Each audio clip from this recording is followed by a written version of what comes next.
તો દોસ્તો આ તમે જોઈ રહ્યા છો એ છે હાલોલ પાવાગઢનો મેન જે હાઈવે છે એ, અને આ સામે ઉપર જે છે એ છે પાવાગઢ. હવે જવું છે ધોધે પણ હવે ક્યાં ભરાઈ ગયા ખબર નહીં. હરી તું ગાડું મારું ક્યાં લઈ જાય કાંઈ ન જાણું એના જેવું છે. જો કાંઈ હલકારી હી અને ધોધ આમ દૂરથી દેખાય છે પણ હવે પોગું કેવી ન ખબર પડતી. ઘડીક આમ ભટકવી છે, ઘડીક આમ ભટકવી છે, ભટકતા ભટકતા ધોધે પોગી જાય તો સારું છે, અંધારું થઈ જાય છે હમણાં. નદી આવી છે, ઝરણા ખળખળ ખળખળ ચાલુ થઈ ગયા છે અને આપણે હજુ ફરીએ છીએ જંગલમાં. પણ હવે થોડીક આશા દેખાણી છે. જો હવે તમને બતાવું, આ પુલ આવ્યું છે ને ઉપર જે ટોચ દેખાય છે ને તમને, બસ ત્યાં સુધી આપણે જવાનું છે. ત્યાં કણે ધોધ છે અને આપણે પોગવાનું છે ધોધ સુધી. હાલો ત્યારે પહોંચીએ. ઓહ ભગવાન,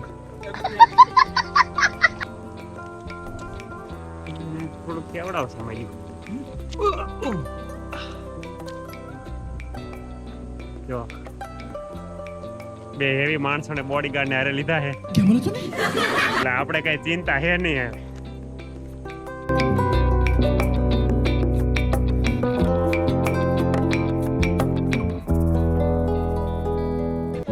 मौसम तो ऐसा लग रहा है दिल गार्डन गार्डन हो रहा है. बहुत मजा आ रहा है यहाँ पे. यहाँ लबे सीरी सा लग रहा है दिल गार्डन गार्डन.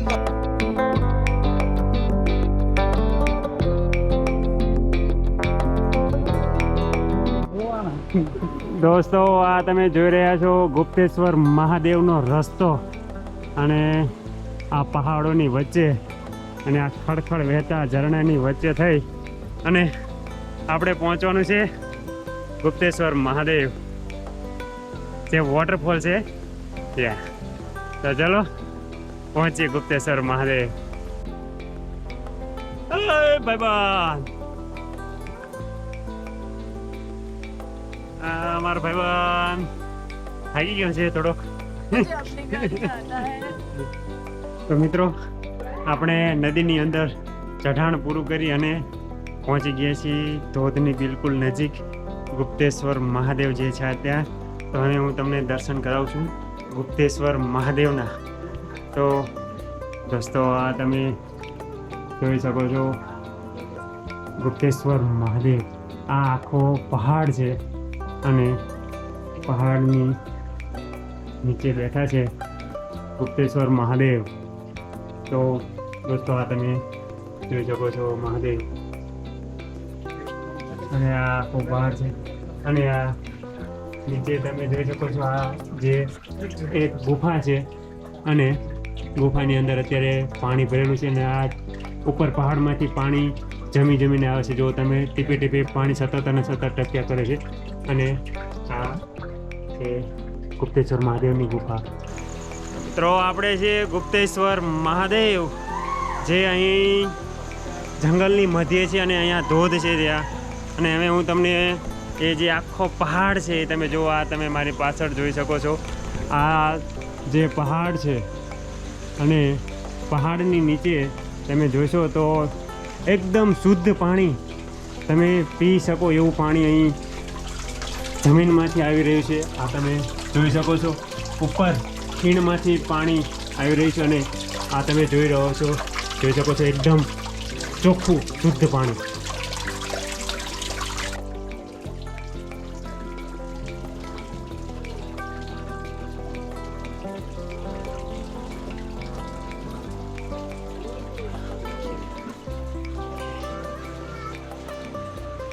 હર હર મહાદેવ. કેવું જોરદાર વાતાવરણ છે, મોજે દાયરા. તો મિત્રો તમે પેલા ચોમાસાની અંદર દેડકાઓ ડ્રાવ કરતા છે એનો અવાજ તો તમે સાંભળ્યો છે, પણ જોયા નહીં હોય એટલા બધા ટોળામાં. તો તમે જોઈ લો આ જે ખાબોચિયામાં પડ્યા છે ને આ બધા એ જ દેડકાઓ છે જે ચાલીને છેક ધોધ સુધી નથી જઈ શકતા, એટલે અહીંયા ખાબોચિયામાં પડ્યા આનંદ કરે. આપણે જંગલમાં ગયા હોય ને ડાળખીએ ટીંગીને એક બે વાર આવી રીતે ઉપર નીચે ન થઈ જાય ત્યાં સુધી આપણને એમ લાગે કે બાજુ કંઈક ઘટે છે, એટલે આવા વાનર વેડા કરવાના તો મૂકવાના જ નહીં. વાત તો સહી છે દોસ્તો. આ તમે મારી પાછળ વાળો રસ્તો જોઈ શકો છો. ખાસું એવું ટ્રેકિંગ કરી અને પછી તમે ધોધ સુધી પહોંચી શકો છો. જો તમારી ફિટનેસ સારી હોય તો, અને તો જ સાહસ કરજો, બાકી તમે અહીંયા છેક સુધી પહોંચી શકશો નહીં. અને આપણે પહોંચી ગયા છીએ ગુપ્તેશ્વર વોટરફોલ. તો તમને બતાવું ગુપ્તેશ્વર વોટરફોલ. જો આ તમને જે ઉપરનો નજારો દેખાય છે એ છે ગુપ્તેશ્વર વોટરફોલ. અને આપણે એની બિલકુલ નજીક છીએ. અને આ ઝરણાઓ ચાલ્યા જાય છે. અને આ અમારા મિત્ર જે છે એ ચાલ્યા આવે છે પાછળ. અને હવે આપણે બિલકુલ વોટરફોલની નજીક છીએ. अच्छा થોડું ટ્રેકિંગ રહ્યું છે. જેવું ટ્રેકિંગ પૂરું થાય છે એટલે આપણે પહોંચી જઈશું સીધા વોટરફોલ. અહીં જ્યારે ફૂલ વરસાદ આવતો હોય છે ત્યારે શું હાલત થતી છે તમે જો. ઉપરથી જ્યારે પાણીનો ધોધ આવે ત્યારે સીધો ઘસમસતો પ્રવાહ આ પથ્થરોને પણ ખેંચી જાય, તમે જોઈ શકો છો. અને આપણે જવાનું છે આ રસ્તે આગળ. તો ચલો આગળ વધીએ, વાતો કરીએ. ધોધ નહીં આવે, થોડુંક ચાલવું પડશે, થોડુંક કષ્ટ પડશે, પણ મજા બહુ આવશે. અને જો વાત મજાની હોય તો આપણે બીજી કોઈ પરવા કરતા નથી. ચલો પહોંચીએ વોટરફોલ.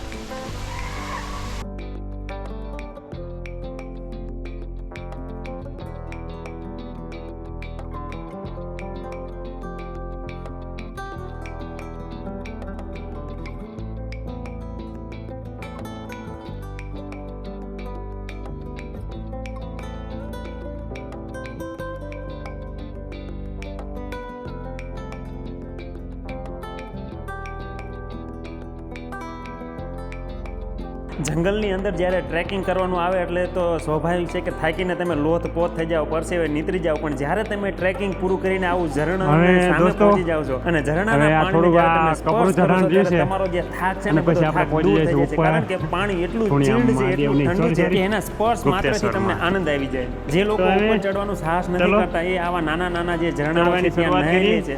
પણ જે લોકો સાહસી છે એ આવા જે ટ્રેકિંગ વાળો રસ્તો છે તમે કઠિન જોઈ છે. શકો છો. આ જે મિત્રો જે ઉપર પણ ચડી રહ્યા છે તો આવા impossible પથ્થરોને નથી. પાર કરીને પછી જ્યારે ઉપર આરામથી તમે જઈ મેન આવ્યું. ધોધ સુધી પહોંચો છો ત્યારે એનો જે આનંદ હોય છે એ અલગ જ હોય છે. અરે ભાઈબંધ, હાલો.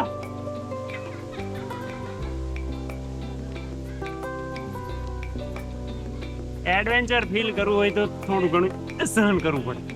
આ બધું નાખતા પછી ઘરે ન પડ્યા રહી. બાથરૂમમાં પાણી તો આવે જ છે ને. તો પછી ધોધે નાવું હોય તો થોડુંક કષ્ટ સહન કરવું પડે, કારણ કે એની તો મજા છે. અને અમે અહીંયા क्या बात है सर થોડુંક તકલીફ વાળું છે, કારણ કે ઝાડું પડી ગયું છે અને આપણે જવાનું છે ઝાડવાની આરપાર. ઓહ, ચલો. તો જો મિત્રો, અને આપણે આયા છેક નીચેથી. જો ઓલો ભાઈબંધ આવેલો હોય ને ત્યાંથી. અને હવે આપણે જવાનું છે હજુ આગળ.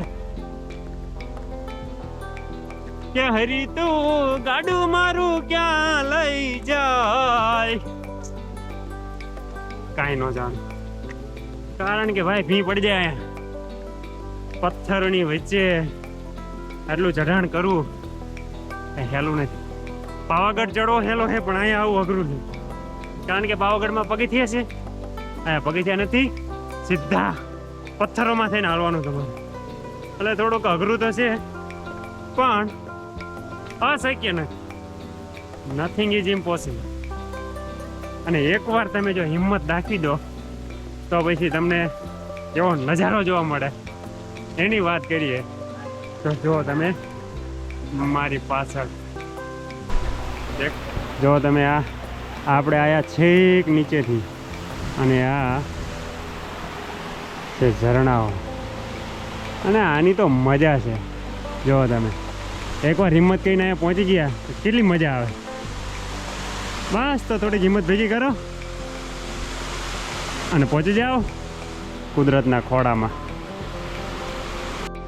તો મિત્રો, આપણું જે ટ્રેકિંગ હતું એ પૂરું થઈ ગયું છે અને આપણે પહોંચી ગયા છીએ છેક ગુપ્તેશ્વર મહાદેવ. અને તમે મારી પાછળ જોઈ શકો છો.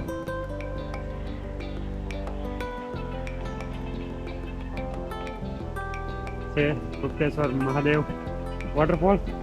અમારા બે પહેલવાન 1.5-2 કિલોમીટર હાલીને અહીંયા ઠેક સુધી પહોંચ્યા છે, એટલે એકાદો એવોર્ડ તો અમને આપવો જોઈએ. વચ્ચે નથી આવું એમ કરતા હતા, પણ તમે જો અંતે આવું અડીખમ શરીર લઈને અહીંયા સુધી પહોંચી ગયા છે. દોસ્તો, તો આ જે તમે સુંદર નજારો જોઈ રહ્યા છો એ છે ગુપ્તેશ્વર મહાદેવ વોટરફોલ. કેવો સરસ મજાનો ઉપરથી ધોધ પડે છે અને આનંદ જ આનંદ આયા રાખે. તો ચલો હવે આપણે આનંદ કરીએ અને ધોધની અંદર નાહવા જઈએ.